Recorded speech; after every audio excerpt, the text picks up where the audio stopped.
क्या भाग्य को कोसने से दुख खत्म हो जाएगा? नहीं ना, तो फिर क्यों भाग्य को कोसें? इससे तो बेहतर ये है कि आप उस तकलीफ को दूर करने के लिए मेहनत और उपाय करें। फिर देखिए कैसे दुख आपका दामन छोड़ के जाता है।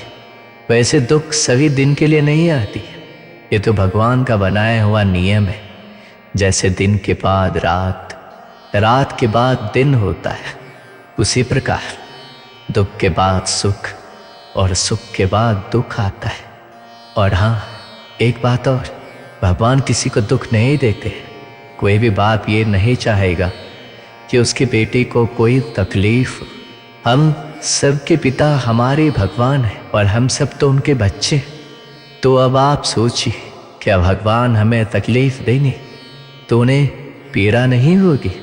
वो भी यही चाहता है कि हमें कोई तकलीफ ना हो। हम अपने जीवन में कुछ गलतियां कर बैठते हैं जिसके कारण हमें तकलीफ झेलनी पड़ती है। श्री कृष्ण कहते हैं भाग्य को कोसने से बस एक बहाना मिलता है, हमें अपनी जिम्मेदारियों से भागने का। इसे बंद कर देना चाहिए और अपनी जिम्मेदारियों को समझिए। जैसे कोई विद्यार्थी पढ़ने के समय में खेलता है, अपने पढ़ाई से दूर भागता है। बाद में जब परीक्षा का परिणाम अच्छा नहीं आता तो वह भाग्य को कोसता है। आसान शब्दों में कहें तो मेहनती लोग भाग्य को कोसने के बजाय कड़ी मेहनत से सफलता हासिल करने में विश्वास रखते हैं। अपने दुख, तनाव या परेशानी के लिए अक्सर हम ही जिम्मेदार होते हैं। किसी काम को करते समय हमारी कोशिश में कमी की वजह से ही हमें तनाव होता है और हम दुखी हो जाते हैं। किसी भी काम को अंजाम देने के लिए 90% हमारी मेहनत या कोशिश का हाथ होता है, बाकी के 10% हमारे भाग्य का। इसलिए भाग्य को कोसने से पहले हमें यह सुनिश्चित कर लेना चाहिए कि कहीं हमारी कोशिश में कोई कमी तो नहीं रह गई, क्योंकि भाग्य को कोसने से कुछ भी नहीं होने वाला।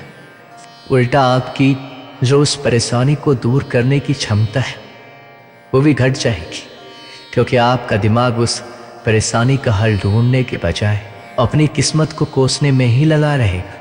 और वास्तव में जो समस्या वास्तव में उतनी बड़ी नहीं है जिसका हल आप प्रयास करके निकाल सकते हैं, वह आपको असंभव सी प्रतीत होने लगेगी। अगर आज आप मेहनत कर रहे हो तो ऊंचाई पर चढ़ रहे हो, तो शायद भाग्य सुनहरा कलम से लिखा जा रहा है। लेकिन कल अगर अच्छा चल रहा है और ये सोच कर कर्म करना छोड़ दे, हो सकता है भाग्य के कलम से स्याही खत्म हो ही जाए या फिर कलम ही टूट जाए। ये वो स्थिति है जब इंसान अपने आप को बहुत ही असहज महसूस करता है। और समस्या कोई भी हो सकती है, मगर इससे उबरना जरूरी है। अगर जब भी कभी ऐसी स्थिति का निर्माण हो तो हमें अपने रिश्तेदारों या मित्रों की सहायता लेनी चाहिए। और अगर कोई सहायता ना भी करे तो हमें हिम्मत ना हारते हुए अपने बलबूते पर उस समस्या से निपटने की कोशिश करनी चाहिए। सबसे ज़्यादा तनावपूर्ण और परेशानी वाला जीवन एक ईमानदार आदमी भोगता है। सीधी पेड़ पहले कटता है और बुरे इंसान तनाव रहित और परेशानी मुक्त जीवन जीता है और अन्य के मुकाबले ज़्यादा जीता है। एक बार ऐसा ही हुआ भगवान शिव के साथ। भस्मासुर ने शिव की तपस्या की और भगवान को खुश करके भस्म करने का वरदान ले लिया, तो उसकी नीयत खराब हो गई और शिव को ही भस्म करने पर उतारू हो गया। धरती के सबसे शक्तिशाली भगवान शिव के पीछे पीछे अब भस्मासुर भागने लगा और एक गुफा में घुस गया। जब ये खबर विष्णु जी को लगी तो वो दौड़े चले आए। भस्मासुर शिव को भस्म कर माँ पार्वती को पाना चाहता था, तो विष्णु जी ने मोहिनी रूप लेकर एक स्थान पर नृत्य करने लगे। भस्मासुर ने सुंदर कामुक मोहिनी को देखा तो वहां पर उस मोहिनी के मोह में उलझ गया। मोहिनी बोली, मुझे तुमसे कोई ऐतराज नहीं है, बस मेरे साथ नृत्य करो और मुझे जीत लो। भस्मासुर तुरंत राजी हो गया, मोहिनी की तरह नृत्य करने लगा। मोहिनी की देखा देखी उसने भी अपने सर पर हाथ रख लिया और भगवान शिव के वरदान के अनुसार वह भस्म हो गया। इससे हमें यही पता चलता है कि शुभ चिंतक या मित्र चाहने वाले कोई तो होगा जो आपकी स्थिति को बदल देगा या भगवान भेज देगा। ऐसा बहुत बार हुआ है जब किसी अनजान शक्ति ने लोगों की सहायता की। इसलिए आप हौसला ना खोएं, खुद पर विश्वास करें और मेहनत से पीछे ना हटें। सहारा तो रोशनी का बड़ा होता है अंधेरी रात में। भगवान पर भरोसा रखें और भाग्य को ना कोसें। जीवन में परेशानियां आना आम बात है, ये हमारे सोचे हुए चित्त की निशानी है।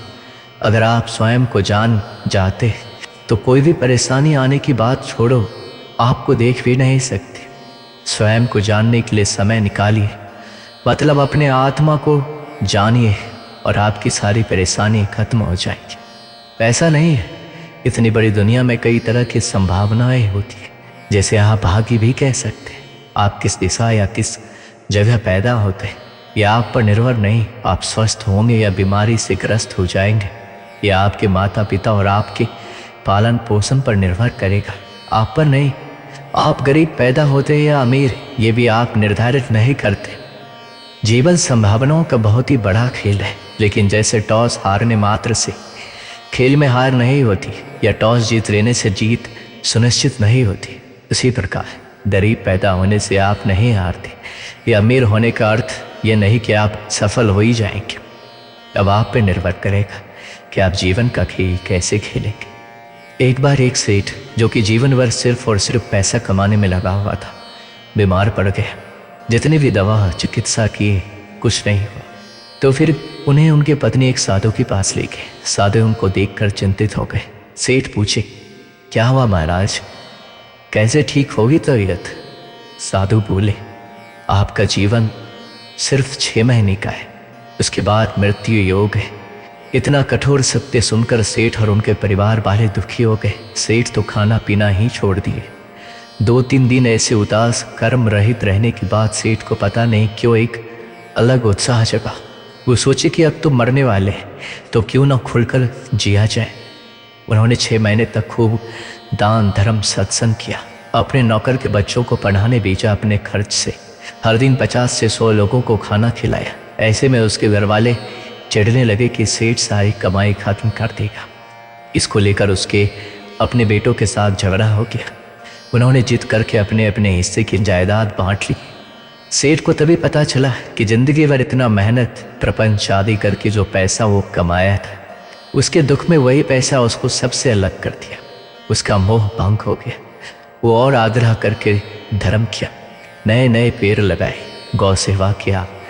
लोग भी उसे चंद महीनों में कंजूस सेठ से दयालु सेठ बुलाने लग गए। अब और 15 दिन बाकी था उसकी मौत का। सेठ अपना बचा हुआ घर और थोड़ी जमीन बीवी के नाम लिख दिया। 10 ब्राह्मण बुलाया, उन्हें खाना दिया और संन्यास ले लिया। सन्यासी बल सेठ गली गली घूमकर भगवान का नाम जपने लगा, मंदिरों में सोने लगा। अब उसे मृत्यु का भय भी नहीं था।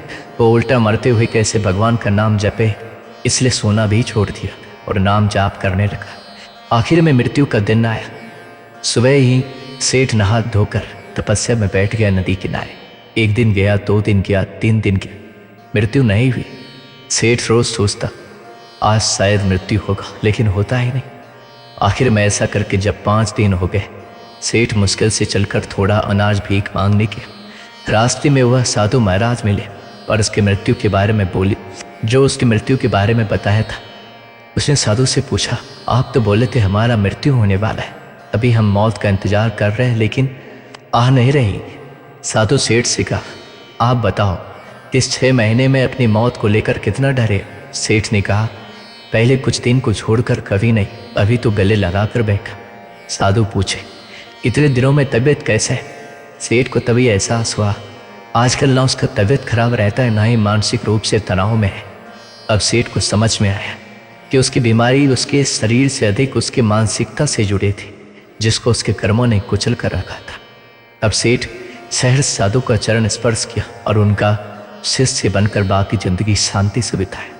ये कहानी भले काल्पनिक हो, लेकिन भाग्य कैसे मनुष्यों के कर्मों से जुड़ा है उसके बेहतरीन ढंग से प्रतिपादित करता है।